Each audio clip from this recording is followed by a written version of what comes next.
본문은 우리 예수님께서 세상을 떠나시기 전에 제자들에게 하신 말씀입니다. 그러니 예수님께로 보면 유언의 말씀인 것입니다. 그리고 이 말씀을 통해서 장차 이제 핍박이 오고 어려움이 올 텐데 그때 그 모든 것을 주님이 주신 말씀대로 깨닫고 잘 이기고 승리하는 그들 되기 위해서 간절히 주님은 기도하신 마음으로 정해진 줄을 믿습니다. 그래서 본문을 통해서 오늘 우리는 살펴볼 텐데 참으로 대단히 중요한 말씀이기도 합니다. 그리고 오늘 주신 말씀을 통해서 우리가 크게 성령께서 오셔서 하신 일이 무엇이고 또 성령께서 우리에게 원하신 일이 과연 무엇인지 자세히 깨닫고 알므로 앞으로 그대로 잘 행하셔서 우리 안에 계신 성령님이 기뻐하시고 또 우리를 사용하셔서 많은 역사를 일으키시는 그런 성도님들 온 교회 다 되시길 먼저 주의 이름으로 축원드립니다. 네. 네, 오늘 7절 한번 보시겠습니다. 7절 다 같이 보세요. 그러나 내가 너에게 실상을 말하노니 내가 떠나가는 것이 너에게 유익이라. 내가 떠나가지 아니하면 우리 저가 너에게로 오시지 아니할 것이요 가면 내가 그를 너에게로 보내리니. 아멘. 네. 내가 너에게 실상을 말한다. 주님이 그렇게 말씀하셨어요. 그러시면서 하시는 말씀이 내가 떠나가신 너에게 유익이라 그랬어요. 실상을 말한다. 실상은 사실이에요. 사실을 말한다 하는 얘기예요. 진실을 얘기한다. 그러시면서 내가 떠나가는 것이 너에게 유익이다. 떠나간다는 건 곧 돌아가신다는 말씀이에요. 근데 그것이 어찌 주님께 유익이 되리라 하는 것이죠. 우리가 세상에 떠나갈 때 우리는 과연 유익함을 위해서 떠나는가? 어때요? 주님은 지금 떠나실 때 이 세상에 유익함을 얻기 위해서 내가 떠나야 된다. 이렇게 말씀하시고 계십니다.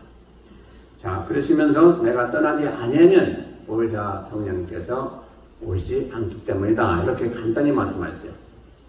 그러니까 보혜사 성령님이 오시는 것이 현재 주님이 계속 사역하시고 계시는 것보다 더 낫다. 그렇기 때문에 나는 떠나야 된다. 라고 말씀하십니다. 그러니 그 얘기를 들은 제자들이 볼 때 참 이상하다. 지금까지 주님께서 오셔서 우리에게 여러 가지도 가르치시고 또 말씀하시고 주님이 영원토록 계실 줄 아는데 그게 아니고 주님께서 떠나셔야 된다라고 지금 고별 인사를 하시는 거예요. 그러시면서 내가 떠나가는 것이 너희들에게 유익하다. 그러시면서 그 다음에 뭘 약속했어요? 내가 떠나가면 나 대신에 성령님을 보내주시겠다. 이렇게 말씀하십니다. 그러면 우리가 여기서 볼 때 성령님이 오시면 우리에게 예수님보다 더 유익함이 있을까? 분명히 그렇기 때문에 주님이 이렇게 말씀하신 거거든요. 그러면 성령이 오셨어요. 오셨으면 주님이 계실 때보다 얼마나 유익함이 있습니까? 여러분들 그게 뭐예요? 여러분들 뭐 느끼세요? 예수님이 계속 계셨던 거하고 성령이 오신 후로 달라진 게 뭐냐 하는 거죠. 뭐예요? 자, 쉽게 생각해 보세요. 예수님은 한 분이에요. 한 분인데 그 한 분이 오셔서 하시는 건 한정이 되어 있어요. 그렇죠? 하나님은 한정이 되시지 않지만 예수님은 육체로 오셨기 때문에 한정이 되어 있어요. 먹고 마시고 또 보시는 거, 말씀하시는 거, 말씀하시는 것도 저 200m 뒤에 있는 사람들은 안 들려요. 근데 성령이 말씀하시면 다 들려요. 아멘. 그리고 성령님이 하시는 것은 시공간을 초월치 않아요. 예수님은 시공간이 다 문제가 돼요. 잡수기도 해야 되고 주무시기도 해야 되고 또 걷기도 하시다고 피곤하시기도 하고 우리하고 똑같아요. 그렇기 때문에 주님이 하시는 일은 여러 가지로 제약을 받습니다.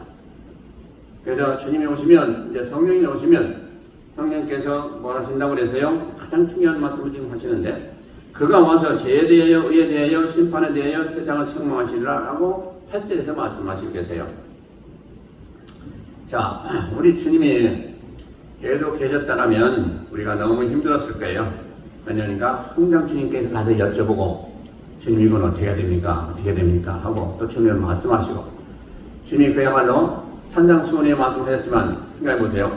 그 산 높이 가셔서 그 밑에 있는 사람들에게 전하셨어요. 근데 그때 주님이 어떻게 말씀하신지는 모르겠어요. 그러나 그들이 다 이해를 하고 알아들었어요. 그렇다면 주님이 특별한 방법을 쓰셨을 거예요. 왜냐? 우리가 아무리 큰 소리를 얘기한다 할지라도 100m 이상은 못 들을 거예요. 그렇지 않겠어요? 그런데 주님은 그 수많은 사람들에게 말씀하시면서 다 들리게 하셨어요. 주님이시니까 하셨겠지만은 어쨌든 그래도 제한적이에요. 그러나 이제 성령이 오셔서 말씀하시는 건 어떻게 해요? 한 사람 한 사람 심령 안에 말씀하세요. 그게 얼마나 좋아요. 듣는 사람도 좋고 또 증거하시는 성령도 좋고 일당백이죠. 어쨌든 그래서 참 여러 가지로 효과가 많은 것을 분명히 우리는 압니다. 그래서 주님이 이제 사역 마치시면 주님이 하신 일을 다 마치시면 주님은 가셔야 될 뿐이고 그 다음에 주님이 대타로 그 다음에 대신해서 역사하실 분이 계신데 그분이 누구냐? 성령이시라는 거예요. 그분이 오셔야 된다는 거예요. 주님이 안 가시면 그분이 못 오신다. 그렇기 때문에 내가 가야 된다. 이렇게 주님 말씀하세요. 왜 이 얘기를 하시는 거 아니에요? 지금 주님께서 수없이 말씀하신 것이 뭐냐면 나는 떠나간다. 나는 이제 죽고 이제 하늘나라에 간다. 이 말씀을 하시는데 그 말을 들을 때마다 그 제자들이 아주 염려스럽어요. 또 고민이 많았어요. 그럼 우리가 모시던 선생님이 갑자기 없으시면 우리는 뭐냐 이건. 그리고 그간에 한 건 뭐냐. 우리는 그냥 알거지가 되는 거냐. 별소리난 걸 다 했을 거예요. 그래서 주님이 많은 것을 위로했어요. 그래도 그들이 이해를 못했어요. 그래서 주님이 또다시 지금 말씀하시는 거예요. 이게 한두 번이 아니에요. 그렇지 않겠어요? 예를 들어서 부모님이 내가 이제 아무래도 안 되겠다. 나 이제 늙어서 이제 죽어야 되겠다. 그때가 가까운 것 같다. 그럴 때 자녀들이 듣고 가만히 있겠습니까? 아이고, 우리 부모님 없으면 우리는 어떻게 살아? 이렇게 되고 많은 걱정을 했을 거예요. 그와 똑같아요. 그런데 한번 생각해 보세요. 성령님이 오신 결과가 어떻게 됐어요? 우리가 성경에 보니까 그동안에 주님이 이렇게 말씀하시고 저렇게 말씀하시고 엄청나게 말씀하셨는데도 불구하고 그들이 행한 것을 보면 주님이 얼마나 책망도 하시고 실망을 많이 하셨는가 성경 가운데 보게 돼요. 그런데 주님이 돌아가시고 성령이 임하신 그것을 보면 그 후로 보면 엄청나게 달라집니다. 뭐냐니까 사도행전 2장에 보세요. 성령이 마가의 다락방에서 임하니까 거기 있던 모든 사람들 한순간에 다 변화되고 그들이 다 본받고 기뻐하며 감사하며 하나님 앞에 담대한 그런 마음을 갖고 이제 말씀도 증거하고 전도하면서 생명을 내놓고 하는 모습을 보게 됩니다. 주님 때는 그런 게 없었어요. 벌벌벌 떨었어요. 그들. 그런데 성령을 받고 나서는 그때부터 뭐 죽으면 다 완전히 내놓고 이제 그들이 사역하는 모습을 보면서 그들이 잡혀갔어요. 애를 맞았어요. 그리고 이제 5장에 보니까 그들이 풀려났어요. 근데 그들이 나올 때 모습은 어땠느냐? 아주 얼굴이 환하고 기쁘고 감사한 모습으로 나왔어요. 그러면서 뭐라고 고백했어요? 자기들은 이 일에 합당하게 지금 쓰임받고 있는 것을 감사하면서 우리는 마땅히 이를 고난을 당할 자들이다 라고 고백하고 나옵니다. 여러분들이 지금 줄을 섬기다가 감옥에 갔어요. 매를 엄청나게 맞았어요. 그리고 나오면서 어떻게 하겠어요? 내가 주님을 일을 했는데 왜 주님 나를 이렇게 고난을 주시고 이렇게 매를 맞게 가지고 초조금이 돼가지고 나오게 하십니까? 라고 아마 주님 앞에 항거했을 거예요. 근데 그들은 그렇지 않았어요. 이것이 감사한 일입니다. 우리가 마땅히 해야 될 일입니다. 하고 찬양하면서 기쁨으로 나왔다. 이게 어떻게 된 일인가? 주님 있을 땐 그런 일이 없었어요. 못 먹은 대로 그들은 불평하고 원망하고 그런 마음이 있었을 거예요. 그러나 이제 성령님이 그들 안에 계시니까 순간순간 어떤 마음이 들어요? 성령께서 감동하시니까 그래 너희들은 그것이 깨닫고 그렇게 알아야 된다 하고 성령께서 음성으로 들려주시고 또 음성이 아니라도 감동하시고 그러니까 그들이 스스로 변화돼가지고 스스로 은혜받고 스스로 그 일을 기쁨으로 감사함으로 했더라 하는 것이죠. 그게 얼마나 성령이 오신 이후로 달라지는 모습입니까? 그런데 우리는 어떻습니까? 우리 안에 누가 계십니까? 왜 답변들 못해요? 우리 안에 누가 계세요? 성령 하나님. 아주 똑바른 대답이에요. 성령 하나님. 그러면 그분을 여러분들이 얼마나 지금 의지하고 있어요? 여러분들이 지금 일을 하다가도 그렇고 또 하나님 일 하다가도 그렇고 또 세상 일을 하다가도 여러 가지로 뭐 사업도 하고 가정생활 다 하다가도 좀 부족하거나 잘 안 되는 일이 있으면 어떡합니까? 여러분들? 투덜투덜하죠? 내가 하나님 잘 믿고 또 하나님 앞에 맨날 최선을 다해서 헌금도 드리고 봉사도 하고 하는데 왜 이렇습니까? 여러분 아마 원망 불평 다 할 거예요. 그렇죠? 그런데 초대교회 이 사도들 보세요. 매도 맞고 초중대에서 나오면서도 그렇지 않았다고 되어 있어요. 그러니까 그들하고 우리가 다른 게 뭐예요? 뭐예요? 뭐가 달라요? 우리도 성령 받았고 그들도 성령 받았는데 왜 우리는 다르냐 이 말이에요. 쉽게 얘기하면 우리가 받은 성령의 역사심과 은혜가 그들과는 달랐다는 얘기예요. 왜 달라요? 믿음 때문에 달라요. 믿음 가진 만큼 달라요. 똑같은 성령 받았는데 왜 우리는 투덜투덜하고 매일 원망불편하고 우리가 성령 없는 게 아니에요. 그런데 그들은 2000년에 있었던 사도들은 왜 매를 맞고 그렇게 엄청난 어려움을 당했는데도 불구하고 기쁨으로 감사함으로 찬양하면서 감옥에서 나왔냐 이거예요. 우리가 그때를 생각하면서 그때로 돌아가야 했던 우리도 그런 모습을 닮아야 돼요. 이게 정상적인 그리스도예요. 아멘이십니까? 아멘. 그래서 우리에게는 아무리 어려움이 있어도 불평해서는 안 돼요. 불평이 수없이 나오는데 왜 안 되냐? 우리가 된 것은 뭘로 됐다고 그랬어요? 성경에 보니까 하나님 은혜로 됐다고 했어요. 근데 무슨 은혜예요? 구체적으로 예수님이 우리 위해서 돌아가셔서 우리 구원받은 하나님의 아들, 딸이 된 그런 은혜로 지금 하는 거예요. 그러면 그 은혜를 우리가 잊어버리지 않는다면 잠시 잠깐 어려움이 있던 거 그것이 문제예요. 그 믿음 가지고 그 은혜 가지고 초대교회의 그 사도들과 또 많은 성도들은 헌신하면서 기쁨으로 감사함으로 행했어요. 이것이 우리가 돌아가야 될 길이에요. 본받아야 될 길이고. 근데 지금 우리는 그렇지 못해요. 조그만 뭐가 있으면 서로 간에 그냥 알력다툼이나 하고 원망불평이나 하고 누구 탓이나 하고 이러지. 그게 어디가 있어요? 그게 있을 수가 없는 일이죠. 그래서 이 사도들도 처음부터 그랬냐는 거예요? 아니죠. 그러나 성령 오신 이후로 성령 받고 이제 진짜 하나님 일꾼이 되니까 그다음에는 그들이 일할 때 진실로 그들 안에 계신 성령께서 그들 이렇게 저렇게 다 주장하고 일하게 하셨더라는. 아멘. 그래서 자 예수님이 내가 떠나가는 것이 유익하다. 이제 이해가 되시죠? 아멘. 주님 계실 때는 그런 일이 없었어요.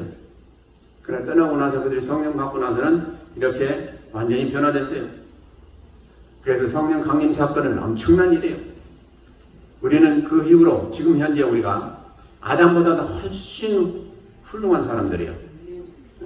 우리가 성령 받으면 그 다음에 이 심령은 아담과 같이 돼요. 그러나 아담이 우리에게 가진 것 중에 없는 게 있어요. 뭐 그 안에 성령이 안 계세요.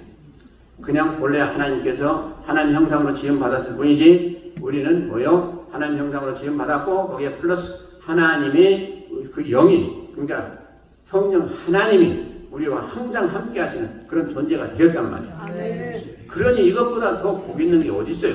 이것은 뭐 천금 만금으로 바꿀 수가 없는 거예요. 이런 은혜를 받았으면 우리가 세상에서 최고예요. 최고. 네.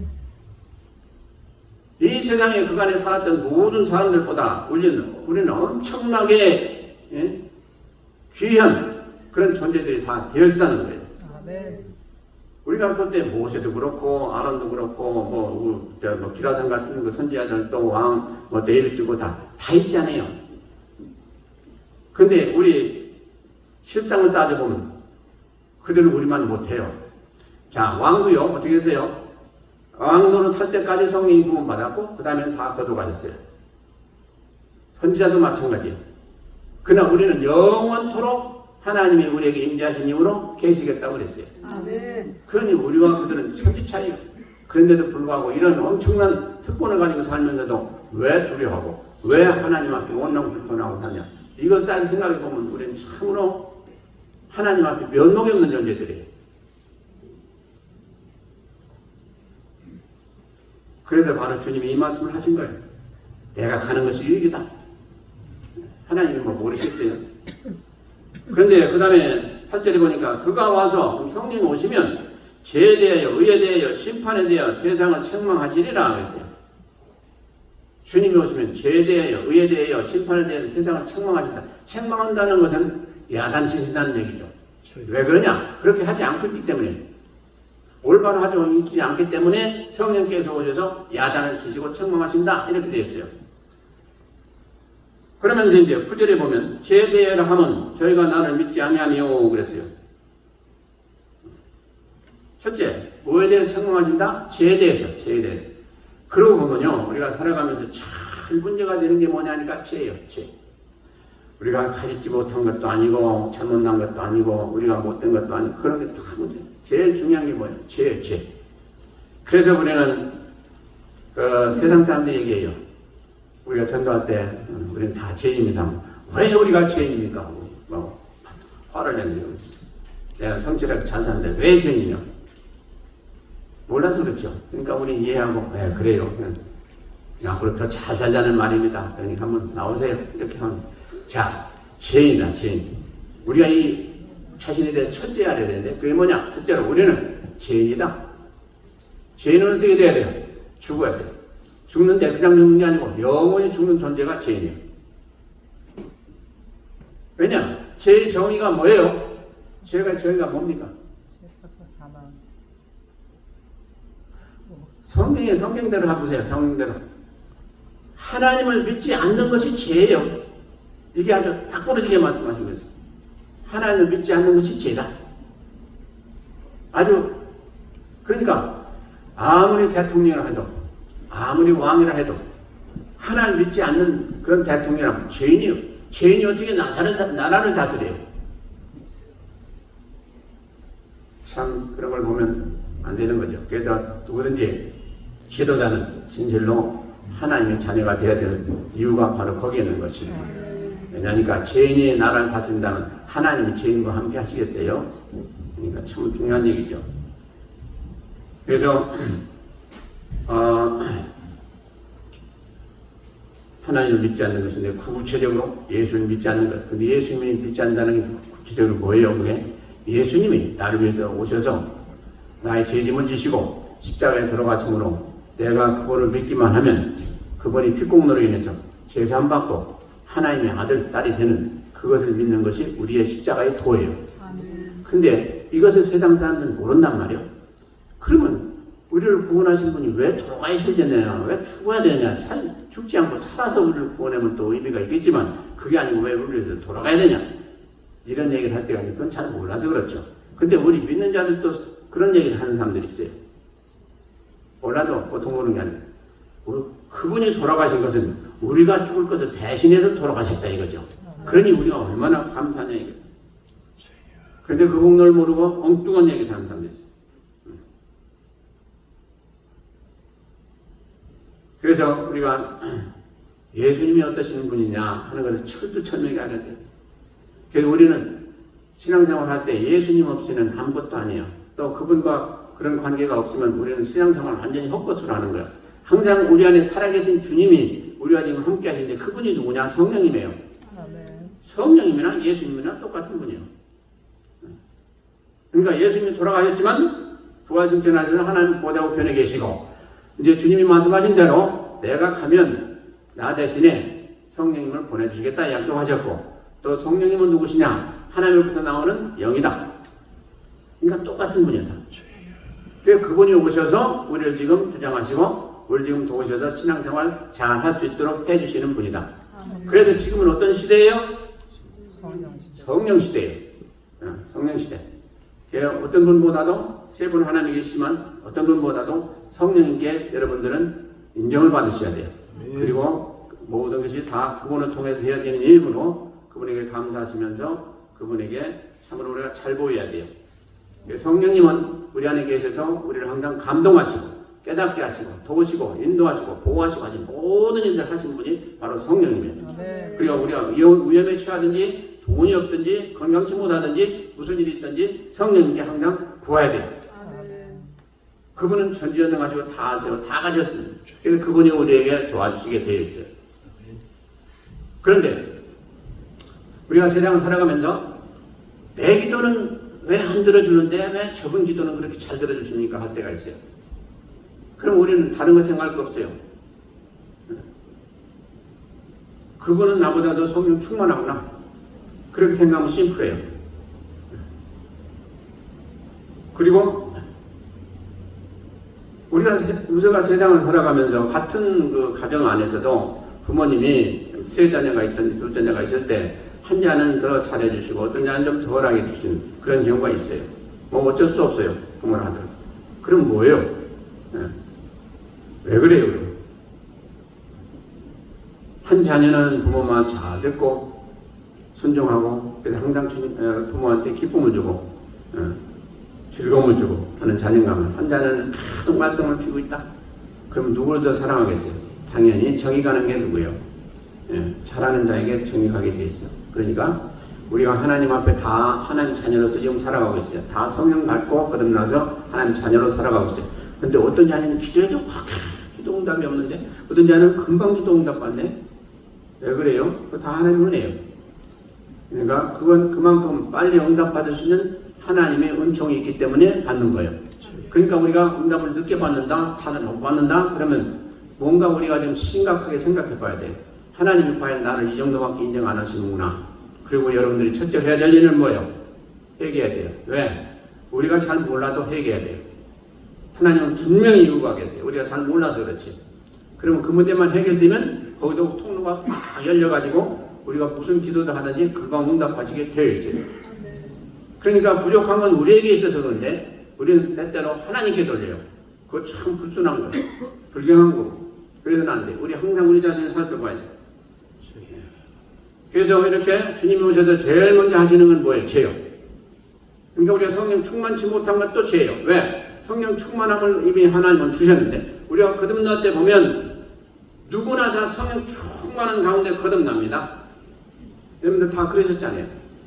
근데 살아가면서 그 충만함이 자꾸 살아 들어가지고 나중에 긴가민가 할 때도 있어요. 이거 다 우리가 죄예요. 성령 회도죄. 성령 충만치 못한 것도 죄예요.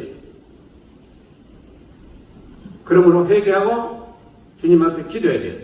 성령 충만함을 주셨는데 내가 지금 그렇지 못한 것을 용서하옵소서. 성령 충만케 하옵소서. 하고 기도해야 돼요. 우리가 진실로 중요한 건 뭐예요? 세상에 죄진 것도 회개해야 되겠지만 우리 하나님과 관계가 조금이라도 틀어진 것 같으면 잘 살펴보고 그게 빨리 회복될 수 있도록 기도해야 돼요. 그렇지 않으면 엄청난 우리의 손해가 임할 수가 있어요. 그래서 우리는 항상 하나님과 관계가 형통해야 돼요. 잘 돼야 돼요. 아멘이십니까? 아멘. 하나님과 틀어지면요 되는 게 없어요. 되는 게 없어. 하나님이 기뻐하신 자가 누구라고 됐어요? 성경에 보니까 아주 심플하게 얘기해보세요. 말씀에 힘쓰고 기도에 힘쓴 사람은 하나님이 최고로 여기세요. 뭐 드리고 뭐 헌신하고 그거 전에 먼저 하나님은 그걸 보세요. 우리가 얼마나 말씀에 힘쓰고 기도에 힘쓰느냐. 기도는 특별히 그렇죠. 하나님과 교통하는 것인데 생각해 보세요. 여러분들 한 번 만나는 분하고 두 번 만나는 분하고 몇 번 자주 만나는 분하고 누가 더 정이 가고 누가 더 가까워요. 자주 만나는 사람이 정이 가깝잖아요. 기도를 많이 하고 기도 자주 하게 되면 누구와 대화를 하는 거예요? 하나님과 대화하는 거예요. 저절로 가까워지게 돼 있죠. 그게 원리예요. 그래서 우리가 기도하기 전에 하나님이 내가 무엇을 원하냐 그런 좀 은혜 좀 받았으면 좋겠어요. 네. 내가 너에게 뭘 해주랴. 진짜요. 여러분들이 기도할 때 응답받는 것도 중요하지만 참으로 중요한 것은요. 여러분들이 영적으로 깊어지면 여러분들이 무슨 얘기를 한 게 아니고 하나님 먼저 얘기하세요. 그 정도 한번 가보세요. 그게 보통 쉬운 일이 아니에요. 엄청난 힘든 일이에요. 하나님 먼저 말을 꺼내세요.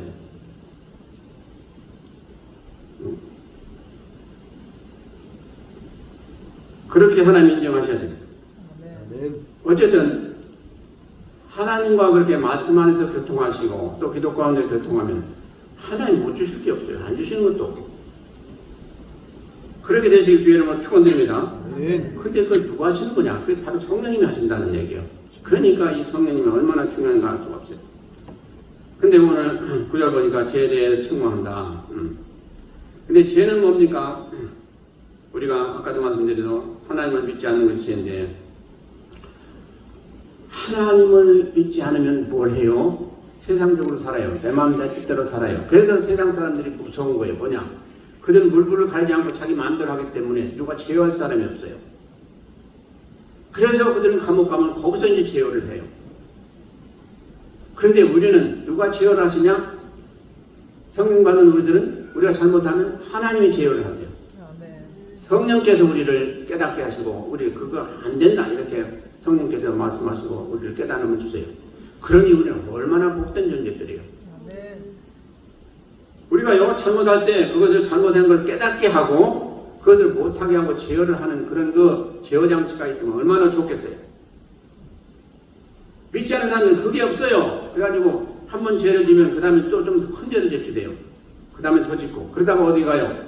살인죄도 짓고 이제 감옥 가죠. 나중에 사형도 당하고 별짓 다 당하는데 그 얼마나 불쌍한 인재들입니까? 참 존재들이에요.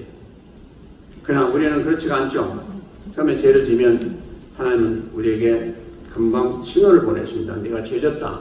그건 뭐예요? 회개하라는 얘기죠. 근데 그걸 않고 성령 충만치 못하면 또 그냥 버티다가 나중에 또 다른 죄를 또 집니다. 그러다가 나중에 정 하나님 안 되시면 그 다음에 뭘 들어요? 매를 좀 드시죠. 그럴 때 깨닫고 빨리 돌아가면 좋죠. 근데도 불구하고 뻗대다가 나중에 큰 죄를 짓고 이제 주여 의지할 곳이 없어서 주님 앞에 나왔나이다 하고요. 그런데 그건 너무 늦은 거예요. 그러니까 우리는요 다른 거 없어요. 우리가 올바로 살고 하나님 앞에 인정받는 삶을 살기를 원한다면 딱 한 가지, 항상 성령님하고 가까이 관계를 가지세요. 이것보다 우리가 제일 중요한 것이 없어요. 그러면 그분이 다 알아서 해주세요. 그런데 우리는 우리 힘으로 하려고 해요.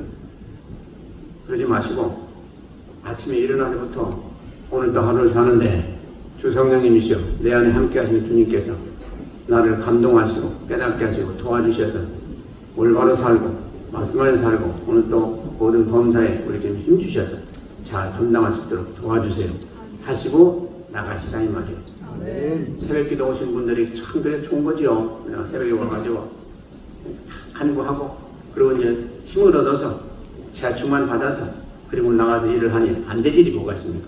잘 되는 거죠. 집에서라도 기도하시라 이 말이에요. 저도 처음에는 신앙생활 할 때 기도가 참 시간 소비 많이 되고 그렇잖아요. 시간 소비 많이 되는 줄 알아서 시간 허비하는 것 같이 여기되는 사람들이 많아요. 제가 옛날에 평신도 때 신앙생활 때 어느 안수 집사님이에요. 그분은 오랫동안 신앙생활을 합니다. 그러면서 뭐라고 얘기하는 거니? 가끔 그런 생각이 든다는 거예요.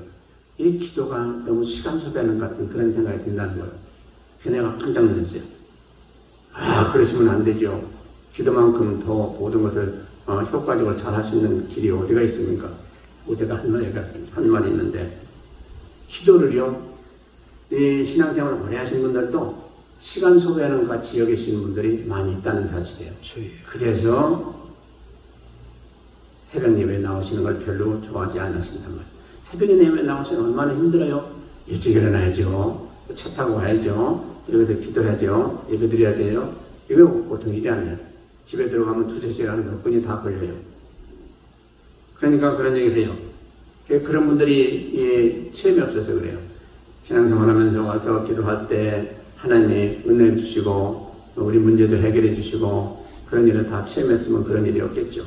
어쨌든 우리가 처음에 그런 얘기를 하는 사람들이 많아요. 그런데 성령께서는 얼마나 좋으신지 로마서 8장 26절 보니까 성령이 말할 수 없는 탄식으로 우리를 위해서 기도하신다고 되어 있어요. 저는 이 말씀을 보면서 참 너무너무 송구스럽기도 하고 감사하기도 하고 성령께서 우리를 위해서 기도하시는데 그야말로 말할 수 없는 그것도 그 앞에 붙였어요. 말할 수 없는 탄식으로 우리를 위해서 기도하신다. 야, 이런 분이 세상에 어디가 있어요? 부모님이 그렇게 하실까요? 부모님이 하셔도 그렇게 아마 성령님처럼 하시는 분은 없을 거예요. 말할 수 없는 우리가 인생에 표현할 수 없는 그런 탄식하는 마음으로 우리를 위해서 기도하시는 분이 우리 성령님이시다. 그러니 성령님이 우리를 사랑하시는 것이 얼마나 깊고 크기에 그렇게 표현하고 있습니까? 그런 은총을 받고 우리는 사는 사람들이요. 그런데 이 은혜를 누가 받느냐? 성령을 모신 사람들만 받는다는 사실이에요. 하나님은 항상 대화하실 때든지 관계할 때든지 누구에게 가장 관심을 갖고 계시냐? 하나님을 닮은 사람, 닮은 존재, 누구예요? 성령을 받고 성령 안에서 하나님 자녀가 된 사람들 항상 관심을 가지고 계세요. 그리고 우리 안에서 그렇게 역사하시는 그 성령께서 우리 안에 성령이 계시지 않으면 터가 없어요. 역사하실 터가 없어요. 우리 안에 성령이 계시니까 그 은혜 가지고 그 영 가운데 우리 성령께서 역사하시지, 우리가 성령이 없고 그냥 일반 사람들이라면 그 안에서 역사하시지 못해요. 성령이라 할지라도. 그렇기 때문에 우리 안에 성령이 계시다는 이 사실은 얼마나 귀한지 알 수가 없습니다. 그래서 우리가 하나님 앞에 간구하죠. 간구하는데 두 가지 간구가 있어요. 고린도전서 14장 14절로 15절 보면 무슨 말씀이 있는 거니? 우리가 마음으로 기도하고 영으로 기도하는 게 있어요. 마음으로 기도하고 영으로. 이 두 가지 참 중요한 얘기야. 마음으로 기도하는 거 우리가 다 누구나 해요. 성령 받았든 안 받든 다 해요. 근데 영으로 기도하는 것은 영이 살아있지 않으면 못해요. 근데 영이 살아있는 사람이 누구냐? 성령 받은 사람만이 영이 살아있어요.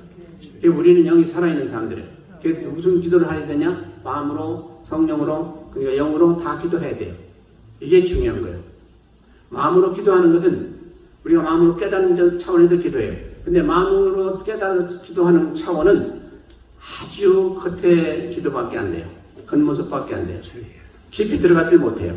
근데 영으로 기도하는 건 깊이 들어가도 우리가 알 수 없는 그런 경지에서 우리는 기도할 수가 있게 돼요. 근데 그게 뭐냐? 구체적으로 방언 기도예요. 그게 소위 말하는. 방언 기도할 때 여러분들은 누가 기도한다고 생각해요? 여러분들이 기도한다? 아니에요. 여러분들이 기도하는 게 아니고 누가 기도하냐? 우리 영이 기도하는 건데 그 영이 어떻게 기도하느냐? 하나님의 영, 성령께서 감동하셔서 우리에게 마땅히 간구할 간구케 하시는 그 은혜 가운데 기도하는 것이 방언 기도예요. 그러므로 그 방언 기도는 하나님이 기뻐하시는 기도고 능력의 기도예요. 우리가 알지 못해요. 무슨 신령한 비밀이 있는 기도예요. 그러나 이제 통역하게 되면 알아요. 근데 그러니 여러분들이 두 가지 기도를 다 하라는 거예요. 성경은 말씀하시죠. 왜냐? 한 가지만 하면 온전치 못하다고 했어요. 두 가지를 다 해야 온전한 기도라고 되어 있어요. 그러니 여러분들이 방언 기도를 받았으면 그 다음에 마음으로 깨닫는 마음으로 하고 그 다음에 하나님이 감동하신 영으로 기도하고 이 두 가지를 다 하면 온전한 기도가 된다. 이렇게 되어 있어요. 지금 이거 엄청난 말씀을 드리는데도 불구하고 여러분들이 완성을 보니까 그냥 덤덤해요. 이런 데는 눈이 반짝반짝하게 소리 좀 보면서 아 그렇게 해야 되겠구나 이런 생각을 해야 되는데 저를 좀 보세요. 저를 보세요. 제가 지금 엄청난 말씀을 드리는 거예요. 여러분들이 지금 그렇게 하고 있지 않잖아요. 지금. 그러니까 능력이 없는 거예요. 안 나타나는 거예요. 그런 말씀 들을 때는 깨닫고 아 이렇게 해야 되겠다 하고 결단하고 해보세요. 되나 안 되나? 돼요 분명히. 되기 때문에 제가 얘기하는 거예요. 제가 평신도로 신앙생활 때 이런 얘기를 들어보질 못했어요. 그래서 지금 제가 그걸 아주 적극적으로 얘기하는 거예요.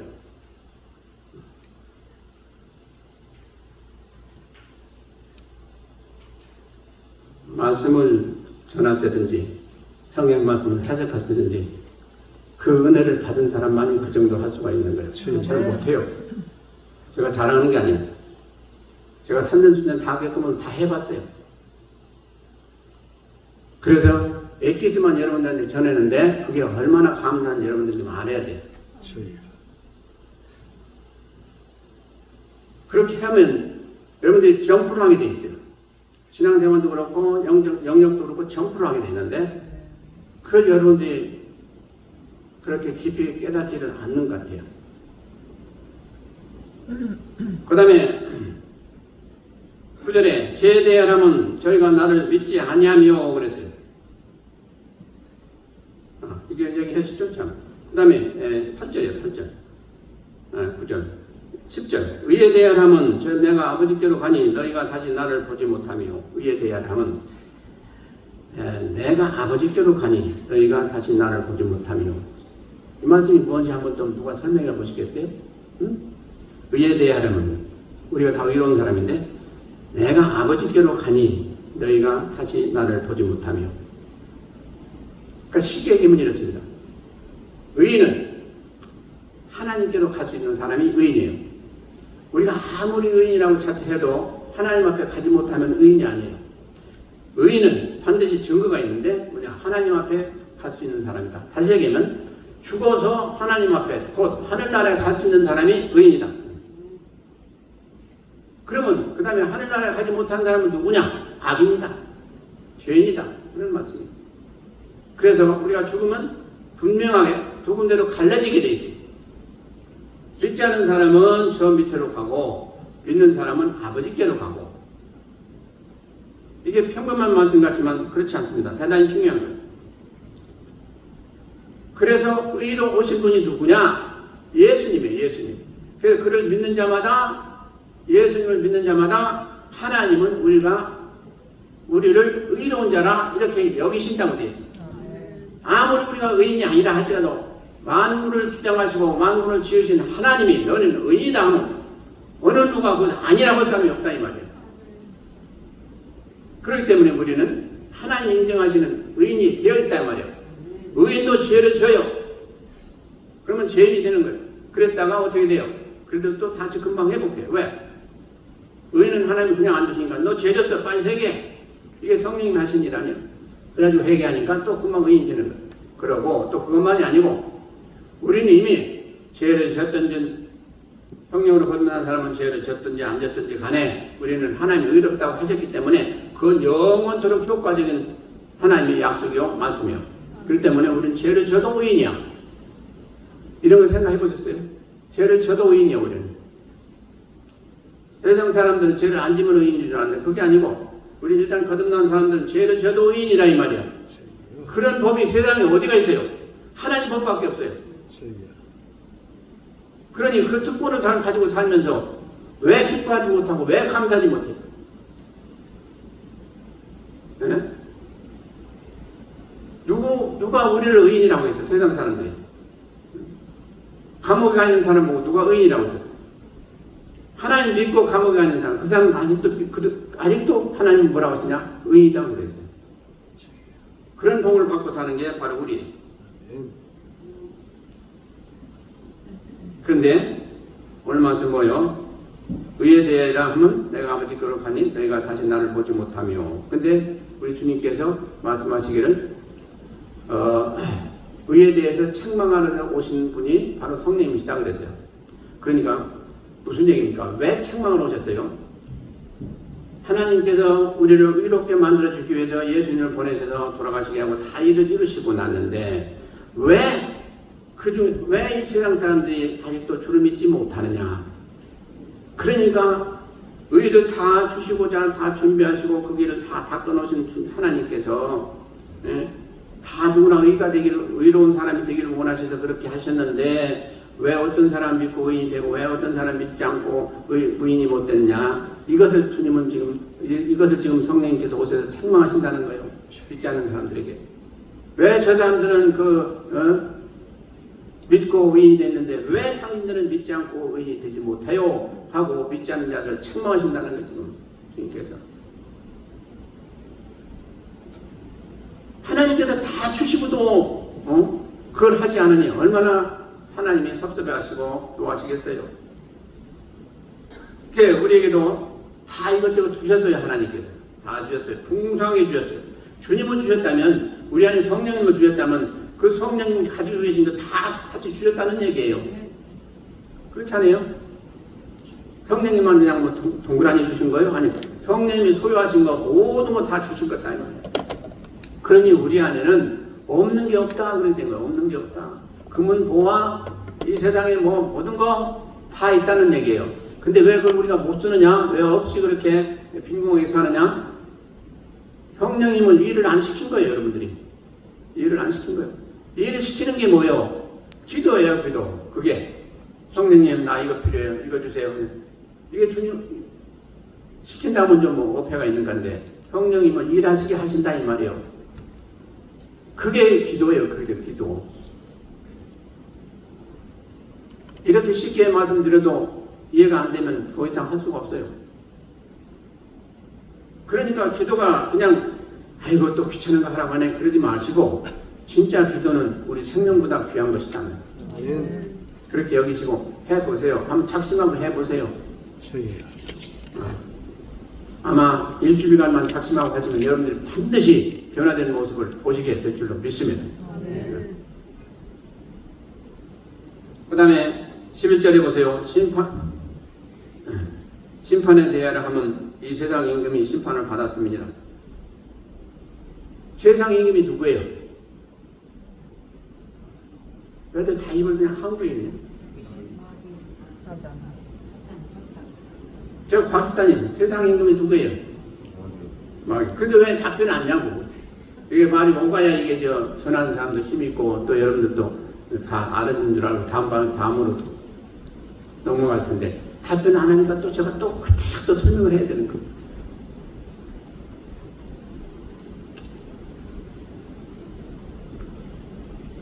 우리의 첫 천지 원수가 누구예요? 마귀예요. 마귀. 근데 마귀의 호칭은요, 성경에 보면 여러 가지로 되어 있어요. 마귀라고도 되어 있고, 또 사탄이라고 되어 있고, 세상 임금이라고도 되어 있고, 또 바알세볼, 거짓아비, 귀신의 왕으로 되어 있고, 또 옛뱀으로도 되어 있고, 여러 가지로 되어 있어요. 근데 마귀의 특징이 뭐냐? 가장 마귀의 특징 중에 특징이 거짓말하는 거예요. 거짓된 자예요. 우리가 거짓되게 하면은 마귀가 와서 붙어요. 우리에게. 우리가 거짓말 하게 되면 그래 너 나하고 비슷한 사람이구나. 그리고 와서 우리에게 들어오게 돼 있어요. 그러니까 거짓말 절대 하지 마시기 바랍니다. 거짓말하면 그 순간 잘 모면하기 때문에 우리가 아주 그 매력을 느껴요. 저거 거짓말하면 나 문제가 없을 텐데 하는데 그 후회가 문제가 돼요. 그러니까 절대로 거짓말 하지 마시고 진실되게 사시길 바랍니다. 그리고 마귀는 교만해요.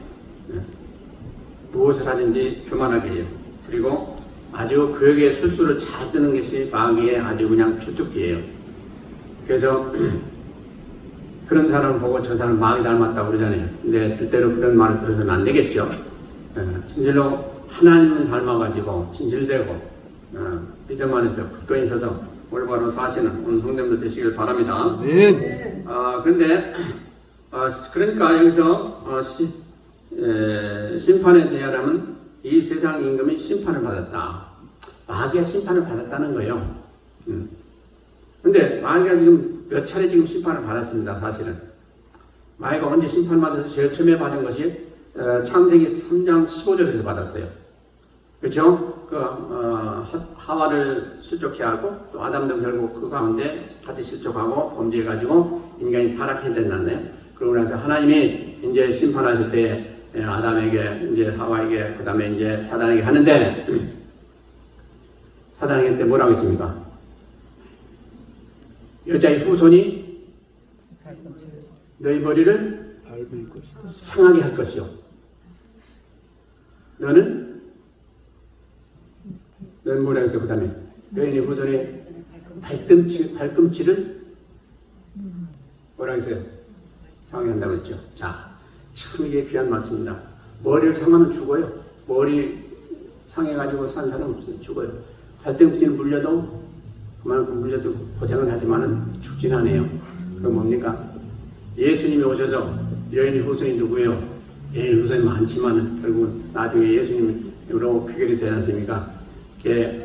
예수님이 오셔서 마귀의 머리를 완전히 짓이게 한다 이 말이에요. 그래가지고 마귀가 그 모든 권세를 다 잃어버리고 죽진 못해요. 그것도 영이기 때문에. 그런 가운데 마귀로서의 그 권세나 모든 걸 다 패하신 분이 누구냐? 주님이시란 말이에요. 근데 마귀의 권세는 뭐예요? 가장 큰 것이 사망 권세예요. 우리를 죽이기도 하고 살리기도 했다는 그 마귀가 예수님 오신 후로 예수님 믿는 자들 앞에서는 뭐가 됐어요? 이제 총의 호랑이가 되고 말아요. 그러니 그 권세를 이제 완전히 파하신 거죠. 그것을 언제 하나님은 계시하셨어요? 창세기 3장 15절에서 계시하셨어요. 그것이 수천 년 후에 이루어진 거예요. 그리고 그 다음에 이제 이사야서 14장에 보니까 뭐가 나옵니까? 계명성이 나와요. 너 아름답던 계명성아 어찌하여 이렇게 나락으로 떨어졌는고 말씀이 나오는데 그게 뭡니까? 바로 하나님으로부터 교만한 짓을 하다가 하나님이 내쳐가지고 그가 타락한 그 음부로 떨어지는 그런 모습을 지금 표현하고 있습니다. 그러니까 그때 또 심판받았어요. 그리고 이제 진짜 심판받는 날이 오는데 그게 언제입니까? 주님이 이제 십자가에 돌아가시면서 돌아가실 때 다 이루었다 하실 때 완전히 이제 그는 심판받아서 자기 모든 권세를 다 잃어버리고 말았어요. 주님이 돌아가셨다가 이제 부활하시니까 어떻게 돼요? 사망 권세를 다 이기신 거죠. 그래서 부활절이 제일 중요한 절기예요. 예수님 탄생하신 것보다 더 축하를 하고 우리가 기대해야 될 날이 바로 부활절이에요. 그날 이후로 우리는 진실로 발 뻗고 살 수가 있게 된 그런 날이 된 거예요. 그런데 진짜 이제 완전히 사단이 끝난 날이 오는데 계시록 20장에 가면 1절부터 4절까지 보면 이제 완전히 그 사단이 멸망당하고 이제 그 불구덩이로 떨어지는 그런 모습을 기록하고 있습니다. 그게 이제 완전히 제일 마지막에 심판받는 그런 순간이에요. 그러니 우리는 누구예요? 우리의 앞날은 창창하고 우리의 앞날은 복된 존재로 하나님 전에 가게 되는데 이제 마귀와 또 이 세상 사는 동안에 하나님 믿지 않았던 마귀에 속한 자들, 불신자들 마귀와 같이 어디요? 무저갱에 간다. 무저갱 끝도 없는 그 불 속에 들어가서 평생이 아니에요. 영원토록 고생을 하면서 고난을 받으면서 살게 된 그런 곳으로 가게 되는 것을 성경은 기록하고 있습니다. 성도 여러분, 이 지금 현재 모든 일에 다 누가 주관하시냐? 아까도 말씀드린 성령께서 주장하시고 지금 우리 모두를 다 인도하시고 계십니다. 그래서 쉽게 얘기 드리면요, 성령님께 여러분들이 인정을 받으셔야 되고 또 성령님께 우리를 모든 걸 다 의지해야 됩니다. 그래서 그 외에 다른 길은 안전한 길이 없어요. 그런데 성령님께서는 우리에게 어떻게 교통하시냐? 기도 가운데 성령의 세미한 음성으로 우리에게 말씀하시고 계십니다. 세미한 음성 참 사모하시기 바랍니다. 우리가 기도할 때에 세미한 음성이 들리느냐 하는 거예요. 들을 수 있는 귀가 되어야 된다는 거예요. 우리는 성경에 분명히 말씀하시고 계십니다. 주님께서 7개의 편지에서 보내시면서 뭐라고 하시냐? 들는 귀가 있는 자는 귀 있는 자는 성령이 말씀 성령이 교회들에게 하시는 말씀은 들을지어다 이렇게 됐어요. 귀 있는 자, 하나님의 말씀을 들을 수 있는 자, 하나님의 음성을 들을 수 있는 자는 복이 있다. 그래서 여러분이 기도하실 때 하나님 앞에 기도하시기 바랍니다. 주님께서 성령은 분명히 세미한 음성으로 들려준 사실이 수없이 많이 기록이 됐으니 나도 주여 그런 은혜를 주옵소서 하시고 기도하시기 바랍니다. 그럼 반드시 성령께서 그때 우리에게 갈 길, 할 일 다 들려주셔서 그대로 행하심으로 예전보다 더 큰 복과 은혜를 다 받으시기를 주의 이름으로 축원드립니다. 기도하시겠습니다.